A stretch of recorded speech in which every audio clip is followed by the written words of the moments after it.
বন্যা কবলিত মূল যদি 4টি প্রধান জেলা ধরি তাহলে হচ্ছে ফেনী, কুমিল্লা, লক্ষ্মীপুর, নোয়াখালী। এই 4টি জেলায় গ্রাম রয়েছে প্রায় 6,300। এখন 6,300 গ্রামের মধ্যে আমি যদি একটা গ্রামে একটা ট্রাকে আমি ধরছি অ্যারাউন্ড 700 থেকে 1,000 খাবার যায়। একটা গ্রামে আসলে একটা, যেহেতু পুরো গ্রামে এফেক্টেড, তার মানে এক ট্রাক একটা গ্রামের জন্যই যথেষ্ট। মানে একটা গ্রামে আমার এক ট্রাকের বেশি হলে আরও ভালো, এরকম একটা অবস্থা। সো আমি যদি একটা গ্রামে একটা ট্রাকও পাঠাই, তার মানে আমার এই 4টি জেলাতে 6,300 ট্রাক আমার ত্রাণ পাঠাতে হবে, খাবার পাঠাতে হবে। আমরা 4 দিনে অ্যারাউন্ড ধরেন খাবার পাঠিয়েছি আমাদের এই জায়গা থেকে 100-র কিছু বেশি বা শতাধিক ট্রাক। তার মানে এভারেজ প্রায় 6,200 গ্রাম, বা ইভেন আমি যদি ধরি 6,000 গ্রামে ট্রাক যে যাওয়ার বিষয়টি, আলাদা আলাদা 6,000 ট্রাক আমার প্রয়োজন। আমরা এই জন্য আমাদের জায়গা থেকে যেটি আসলে করেছি, আমরা উপজেলা প্রশাসন বরাবর পাঠিয়েছি, যে কোনো উপজেলা বা সদর উপজেলা। কারণ প্রত্যেকটি গ্রাম সম্পর্কে, গ্রামে কার নিড, এই বিষয়গুলোর লিস্ট আসলে উপজেলা প্রশাসনের কাছে একটি থাকে সামারি আকারে।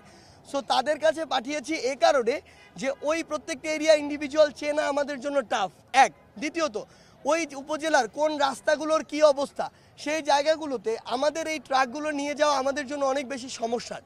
এই জন্য আমরা প্রত্যেকটি ক্ষেত্রে অফিসিয়ালভাবে উপজেলা প্রশাসনের সাথে যোগাযোগ করে তাদের কাছে পাঠিয়েছি। তারা তাদের জায়গা থেকে যেখানে মনে করেছে যে এই গ্রামে বা এই ইউনিয়নে প্রয়োজন, তারা তাদের জায়গা থেকে ওইভাবে পাঠিয়েছে। আরেকটা জিনিস হচ্ছে, আমরা এখন যারা রয়েছে আসলে তাদেরকে অনুরোধ করব কাপড় না পাঠিয়ে, সেটা আমরা আরও 7 দিন 10 দিন পরে করতে পারি। আমাদের আসলে ত্রাণের প্রয়োজন, অর্থের প্রয়োজন। ত্রাণটা আপনারা যদি নিজেরা কিনে পাঠাতে পারেন সেটা আমাদের জন্য আরও সহজ হয়। কারণ আপনারা যখন অর্থ দিয়ে যান, সেই অর্থ নিয়ে আমাদের আরেকটা টিমকে বাজারে যেতে হয়, আবার সেখান থেকে আনতে হয়। এখানে আসলে অনেকগুলো সেক্টর কাজ করতে হয় এই জায়গাটুকুতে।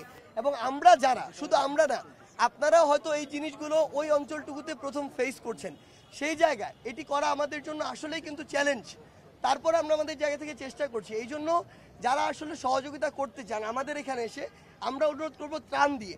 এই মুহূর্তে আমাদের কি কি লাগবে সেটা যদি জাস্ট একটু আমাদের জায়গা থেকে বলি, সেটা হচ্ছে যে আমাদের যে বিস্কুটের বিস্কুটগুলো, বিভিন্ন ধরনের বিস্কুট, এরপরে মোমবাতি, সাবান, লাইটার, ম্যাচ, এই জিনিসগুলো, আলো এবং আগুন সংক্রান্ত, sanitary napkin, tasty saline, coil, চিনি, গুড়, চিরা, মুড়ি, ফিটকিরি, পানি বিশুদ্ধকরণ ট্যাবলেট, এই বিষয়গুলো। আর বাচ্চাদের যে খাবারগুলো, বাচ্চাদের যে বিভিন্ন খাবার এবং মেডিসিনগুলো, আমরা আপনাদেরকে অনুরোধ করব যদি আপনাদের থাকে আপনারা দিয়ে যাবেন। যদি আপনারা দিতে চান, আপনাদের না থাকে, তাহলে কাইন্ডলি আপনারা একটু কষ্ট করে কিনে এনে যদি দেন, তাহলে আমাদের কাজটা একটু সহজ হয়, আমরা এই জিনিসগুলো দ্রুত পাঠাতে পারি।